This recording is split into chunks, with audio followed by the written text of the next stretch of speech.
ये कहानी भविष्य की दुनिया की है, जहां पर साइंस ने अब इतनी तरक्की कर ली है कि वो इंसान के किसी भी अंग को बना सकती है।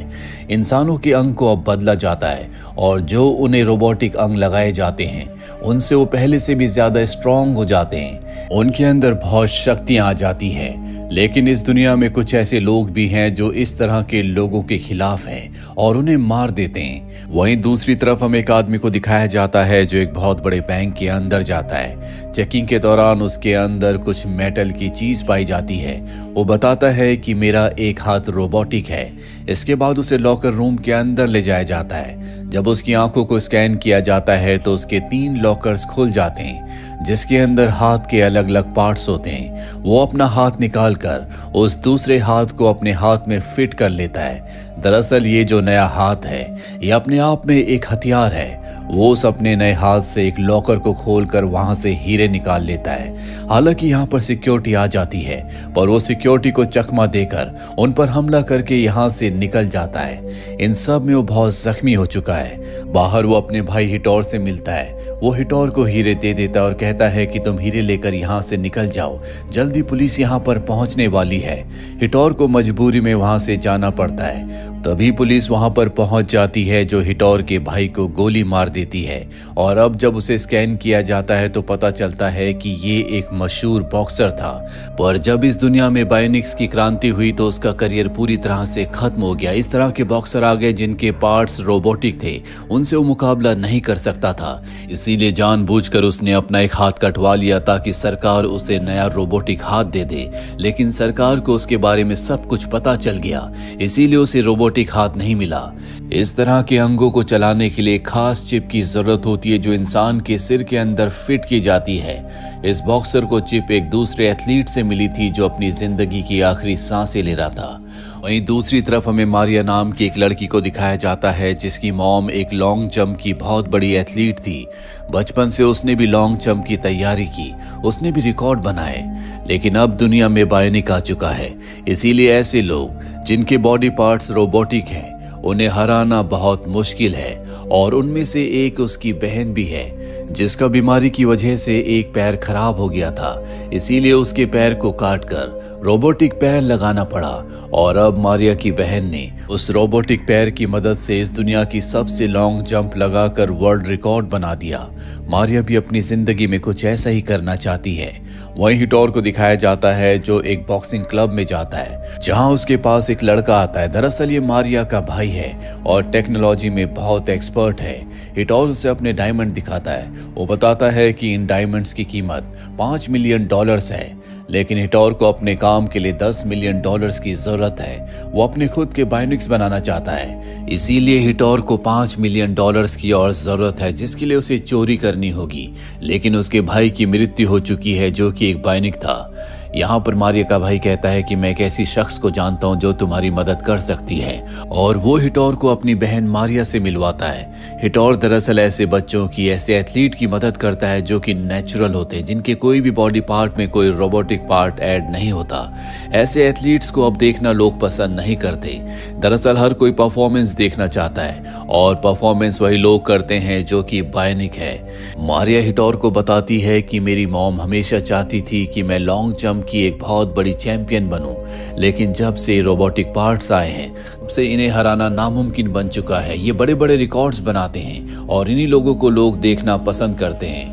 मारिया जब घर जा रही होती है तो वो देखती है कि हर जगह उसकी बहन के बड़े बड़े डिजिटल एड्स चल रहे हैं। दरअसल बायोनिक कंपनी ने उसे अपना ब्रांड एम्बेसडर बनाया है ताकि इस दुनिया में और भी बहुत सारे लोग अपनी बॉडी में इसी तरह के पार्ट्स लगवाएं और उनकी कंपनी को फायदा हो।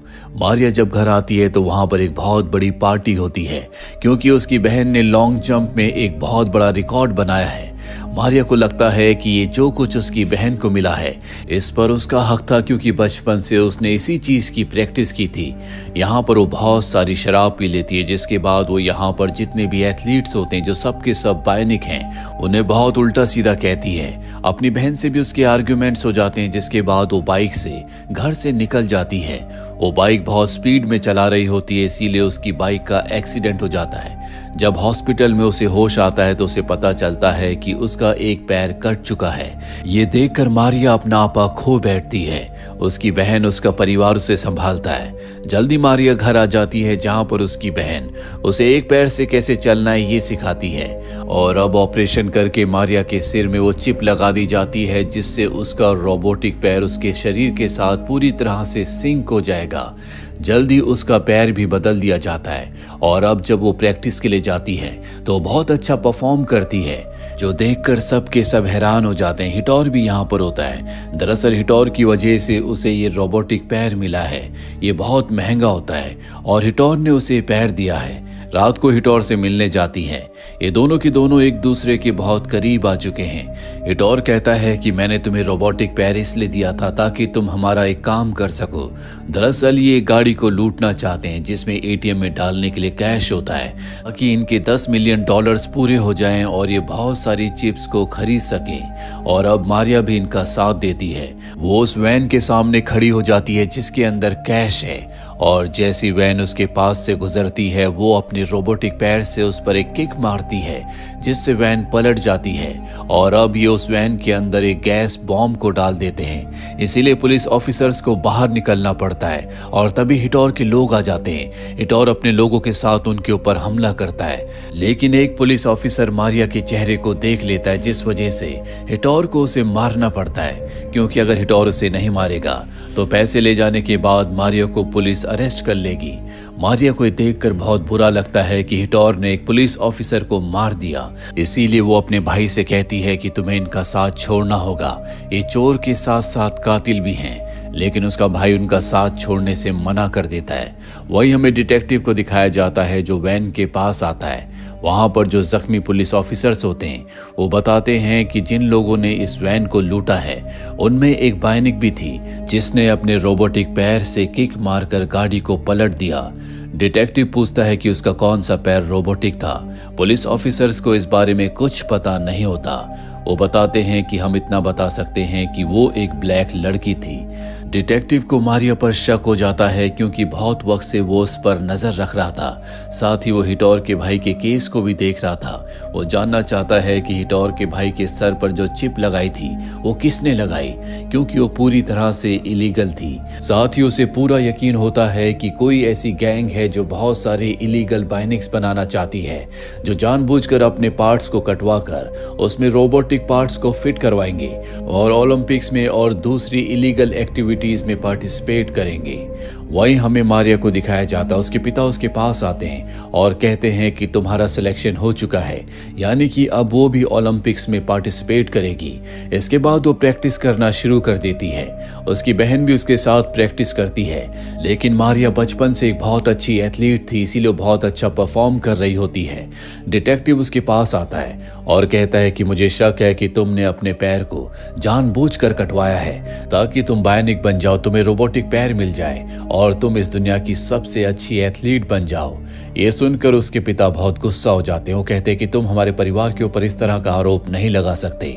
डिटेक्टिव बताता है कि जिस रात को मारिया का एक्सीडेंट हुआ था, किसी ने एक्सीडेंट होने से 5 मिनट पहले ही हॉस्पिटल कॉल करके बताया था कि यहाँ पर एक एक्सीडेंट हुआ है। इसका मतलब ये है कि जानबूझकर इस एक्सीडेंट को करवाया गया है, लेकिन इस वक्त उसके पास सारे सबूत नहीं होते, इसीलिए डिटेक्टिव वहां से चला जाता है। पर मारिया की बहन को उस पर शक हो जाता है, इसीलिए डिटेक्टिव ने जो रिकॉर्डिंग उन्हें दी होती है जिसने हॉस्पिटल कॉल किया था, वो उस रिकॉर्डिंग को सुनती है जिसमें पीछे उसकी मॉम का फेवरेट म्यूजिक चल रहा होता है। वो समझ जाती है कि ये काम मारिया का था, इसीलिए उसे मारिया पर बहुत गुस्सा आता है क्योंकि उसने अपनी बहन को हराने के लिए, वर्ल्ड चैंपियन बनने के लिए अपना पैर कटवाया। और अब कंपटीशन का दिन आता है जहां पर मारिया की बहन उससे बहुत गुस्से में होती है। वो एक बहुत ही अच्छी जंप लगाती है जो आज तक की सबसे लॉन्ग जंप है, और जब मारिया की टर्न आती है तो वो उससे भी लॉन्ग जंप लगाती है और अपनी बहन से आगे निकल जाती है, जो देखकर उसकी बहन को बहुत गुस्सा आता है। दरअसल अब उसकी जो चिप का टेम्परेचर है वो डाउन हो रहा है क्योंकि वो डिप्रेस भी है, और अगर चिप का टेम्परेचर 0 हो गया तो उसके दिमाग में जो चिप है वो फट जाएगी। मारिया को ज्यूरी मेंबर्स को पता चल जाता है कि चिप का टेम्परेचर कम हो चुका है, इसीलिए उसे जंप करने से मना किया जाता है, पर वो कहती है कि मैं टेम्परेचर को कंट्रोल कर लूंगी, और अब वो जंप करती है और वो चिप के टेम्परेचर को कंट्रोल नहीं कर पाती। टेम्परेचर 0 हो जाता और चिप उसके दिमाग में फट जाती है।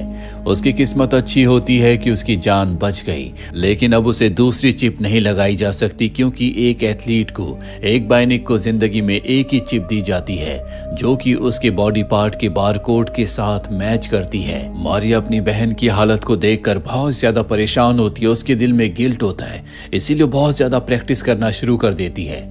वहां पर उसका भाई आता और कहता है कि तुम्हें अपने आप को शांत करना होगा, शायद यही हमारी किस्मत में था। वो उसे पानी पीने के लिए देता है, जिसके बाद वो बेहोश हो जाती है। और यहाँ पर हिटोर और उसके आदमी उसकी बहन को किडनैप करके अपने साथ ले जाते हैं और वो मारिया से कहते हैं कि तुम्हें हमारा साथ देना होगा। कल शहर में 10 चिप्स आने वाली हैं जिन्हें हमें हासिल करना होगा। उन पर हमारा ज्यादा अधिकार है क्योंकि इन चिप्स के आने के बाद ही हम जैसे एथलीट्स की जिंदगी, उनका करियर पूरी तरह से बर्बाद हो गया। दरअसल हिटोर खुद भी अपने भाई की तरह एक बॉक्सर हुआ करता था, लेकिन निम्स के आने के बाद इस तरह के एथलीट्स की मार्केट में दुनिया में कोई वैल्यू नहीं बची। इन सब का करियर खत्म हो गया। इसीलिए हिटोर बहुत सारे ऐसे लोगों के साथ मिलकर काम करता है जो सब के सब एक वक्त में एथलीट थे, और इन्हें $10 मिलियन भी इसीलिए चाहिए होते हैं कि कल जो चिप्स आने वाली है उनकी एग्जैक्ट लोकेशन पता करने के लिए इन्हें वो पैसे हैकर्स को देने थे जो पैसे दे चुके हैं, और इन्हें लोकेशन का पता चल चुका है। जिस बिल्डिंग के अंदर वो चिप्स होंगी उस बिल्डिंग के सामने एक और बिल्डिंग है जो 25 मीटर दूर है। हिटोर चाहता है कि मारिया एक लॉन्ग जंप लगाए ताकि वो 25 मीटर की जंप कवर करके उस बिल्डिंग के अंदर एंटर हो जाए जहां पर चिप्स हैं, और चिप्स को हासिल करके उसे दे दे। मारिया कहती है कि ये इम्पॉसिबल है। आज तक का जो वर्ल्ड रिकॉर्ड है, जो सबसे लॉन्ग जंप लगी है, वो 18 पॉइंट कुछ मीटर्स की है और ये 25 मीटर है। हिटोर कहता है कि अगर तुम अपनी बहन की जान बचाना चाहती हो, उसे जिंदा देखना चाहती हो, तो तुम्हें ये काम करना होगा। और अब मारिया इस काम को करने के लिए मान जाती है क्योंकि वो मजबूर है। वो बिल्डिंग की छत के ऊपर जाती है और उसके अंदर जितनी भी ताकत होती है उस ताकत से रनिंग करके वो एक लॉन्ग जंप लगाती है और वो 25 मीटर के डिस्टेंस को कवर कर लेती है। वो कांच तोड़कर उस बिल्डिंग के अंदर पहुंच जाती है जहां पर 2 लोगों के पास वो चिप्स है। वो उन पर हमला करके चिप्स को हासिल करके वहां से भाग जाती है, लेकिन उसकी किस्मत उसका साथ नहीं देती। सीसीटीवी कैमरास की फुटेज में उसका चेहरा आ जाता है। डिटेक्टिव को पता चल जाता है कि मारिया ने ही चिप्स को चुराया है। वहीं मारिया हिटोर की उस जगह पर पहुंच जाती है जहां पर उसे हिटोर को चिप्स देनी है। हिटोर उसके सामने होता है। उसे हिटोर पर बहुत गुस्सा आ रहा होता है, इसीलिए गाड़ी को पूरी स्पीड से हिटोर की तरफ चलाती है और उसे टक्कर मारकर गिरा देती है। पर बाद में उसे पता चलता है कि यह हिटोर नहीं बल्कि उसका भाई था जो बुरी तरह से जख्मी हो चुका है। मारिया को अपने भाई की हालत देखकर बहुत दुख होता है। तभी यहाँ पर हिटोर अपने लोगों के साथ आ जाता है जो मारिया को एक जगह बंद कर देता है। हिटोर के पास अब इस दुनिया का सबसे अमीर आदमी आता है। दरअसल हिटोर का कभी ये प्लान था ही नहीं कि वो चिप्स को एथलीट को लगाए। वो इन चिप्स को इस आदमी को बेचना चाहता था जो कि इन्हें बिटकॉइंस में अब पैसे ट्रांसफर करेगा। मारिया को जब ये बात पता चलती है तो वो अपना आपा खो बैठती है। वो अपनी पूरी जान लगाकर अपने आप को आजाद करती है। हिटोर और उसके आदमियों के ऊपर हमला कर देती है। साथ ही वो हिटोर की रीढ़ की हड्डी को तोड़ देती है, जिसका मतलब ये है कि उसका बचना नामुमकिन है। यहाँ पर डिटेक्टिव अपनी टीम के साथ आ जाता है। वो मारिया को उसकी बहन को पकड़ना चाहता है, लेकिन मारिया अपनी बहन के साथ मिलकर यहाँ से भागने में कामयाब हो जाती है। 6 महीने बीत जाते हैं जहां पर हमें मारिया और उसकी बहन को दिखाया जाता है जो एक छोटे से गांव में छोटे छोटे बायनिक बच्चों को एथलेटिक्स की प्रैक्टिस करवा रही होती हैं। और ये स्कूल इन दोनों ने अपनी मॉम के नाम से खोला है, लेकिन इन्हें अपने स्कूल को चलाने के लिए पैसों की जरूरत है। इसीलिए दोनों उसी आदमी के पास जाते हैं जिनको हिटोर अपनी चिप्स को बेचना चाहता था। दरअसल वो चिप्स खरीदकर अपनी खुद की बायनिक की फौज बनाना चाहते थे ताकि वो अपनी सिक्योरिटी, अपनी सुरक्षा को बढ़ा सके। मारिया कहती है कि तुम्हें अपनी सुरक्षा के लिए फौज की जरूरत नहीं है, हम 3 ही काफी हैं। और तभी गाड़ी से मारिया का भाई निकलता है जिसके अब बहुत सारे बॉडी पार्ट्स रोबोटिक हैं। उसके अंदर असीम पावर्स हैं। दरअसल वो एक साइबॉर्ग बन चुका है। यहाँ पर वो आदमी उसकी पावर्स को चेक भी करता है और उसकी पावर्स देखकर वो हैरान हो जाता है। वो अपनी तरफ आती हुई गोली को भी रोक सकता है। और अब वो रिच आदमी तय करता है कि ये तीनों मेरी सिक्योरिटी में रहेंगे, जिसके बदले वो इन तीनों को मुंह मांगे पैसे देगा, जिन पैसों से ये आने वाली जनरेशन को एक अच्छा एथलीट बना सकती है। साथ ही ये आदमी बहुत अमीर है, इसके पास बहुत पावर्स हैं, इसीलिए अब पुलिस इन तक नहीं पहुंच सकती। इसी के साथ ये फिल्मी कहानी यहीं पर खत्म हो जाती है। उम्मीद करते हैं कि ये कहानी आपको पसंद आई होगी।